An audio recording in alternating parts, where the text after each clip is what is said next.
Yeah, beautiful. You talk a little bit about egoic consciousness. Can we dive into that? I feel like the ego is so misunderstood. Oh my gosh, yes. This is half of what I teach is this subject right here. Yeah, this is like multiple podcast episodes on its own, but I feel like if we can just like dip For our toe sure. in a little bit, that'd be awesome. Yeah, let's do it. So tell me, like, where do we even begin with egoic consciousness? Like, lead the way with this. Well, there's a number of places we can begin to help people understand it, but I would start by saying that the ego is so misunderstood because it's so crafty. It's Yeah. such a shapeshifter that people don't really know what it is. They just kind of call everything ego. Yeah. And most of the definitions are partially correct. It's not like they're totally wrong, but it's like, again, it's look deeper, look past the surface layer. There's another layer, there's another layer. And to get to the very bottom layer of what the ego is, simplify it, can't miss it, always correct. The simple definition would be the ego is the mental activity of identifying. So that's why we say ego doesn't exist. We say that a lot in spirituality, and people are like, what are you talking about? It doesn't exist. It's all we talk about in spirituality. Get over your ego, transcend your ego. And you tell me it doesn't exist. Like, what? And it doesn't exist is a pointer, because these metaphysical truths are really, again, below the surface layer, and they're hard to grasp. So sometimes it's helpful to put confusing language on them to make you curious and to inquire, almost like a riddle or something you have to solve. And the riddle behind the ego doesn't exist, yet it's your whole problem, right? Is because it doesn't exist, meaning it's not an entity. Like, it's nowhere. Where can you point to it? Where is it? You can't. It's just a function of the human brain. And the function is to identify with objects. And so there's so many analogies we could use for ego that I do use, but it's always out of sight because it always pretends to be me, and I overlook it. So if you take the word my and put it before any other word, it totally changes the dynamics of that word. Like sadness, for example. There's sadness. Okay, sadness is just a thing. But then there's my sadness. Oh, now it's a problem. Right? So ego is just that activity that will claim everything put in front of it. When introduced to any action, ego will use it to imply an actor. I did that. That was me. That was my action. So it's always separating itself from life.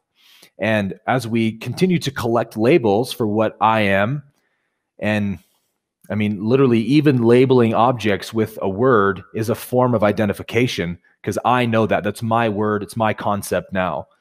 The more labels and identities we collect, the greater that sense of self is enhanced. And so people will say, well, your ego is your sense of self. It's like, sort of true. Your sense of self is I am. The sense I exist is your sense of self.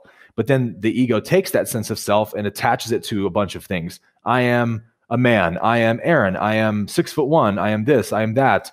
And the story goes on. And then you live your life according to that narrative. Like, you're always bringing all these past associations with you into the present moment, and then relating to the present moment based on those past associations. So you can't be free that way, right? Only the present moment as it is in its naked essence is freedom. So enlightenment, for that reason, is not an adding to yourself or attaining anything. It is eliminating things. It is subtracting things so that you get down to, again, your naked essence of what you are is already free and perfect. It has no problems.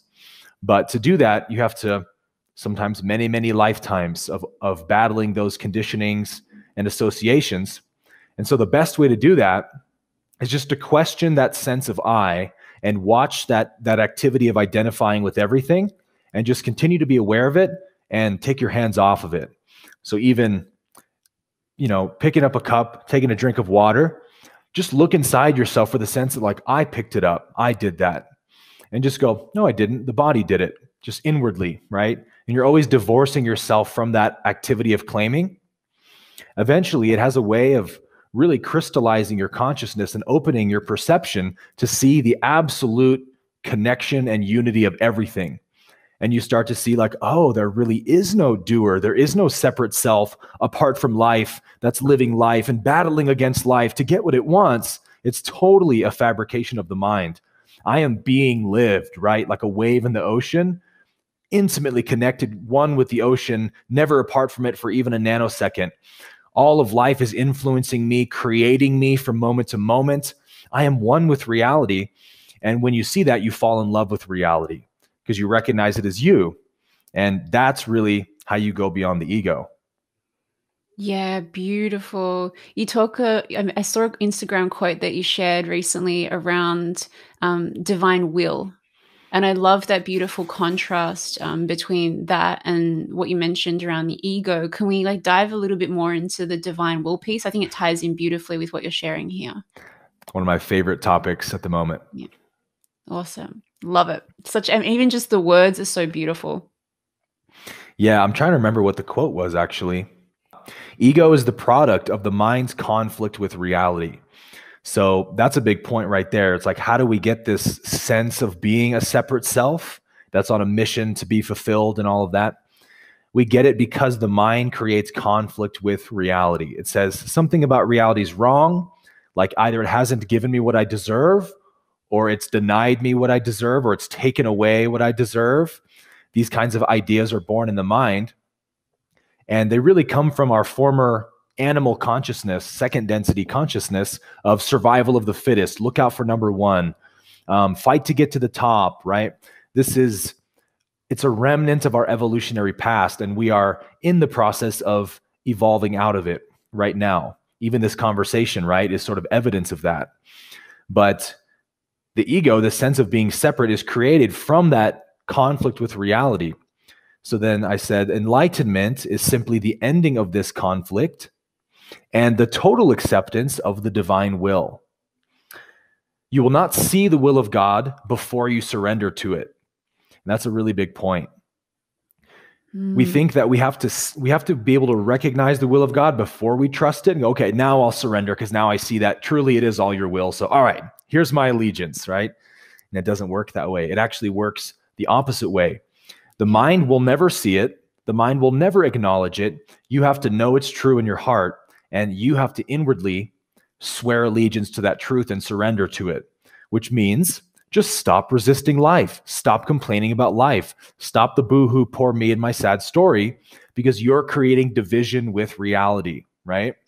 You are arguing with reality, which means you're always going to lose because reality is. Yeah.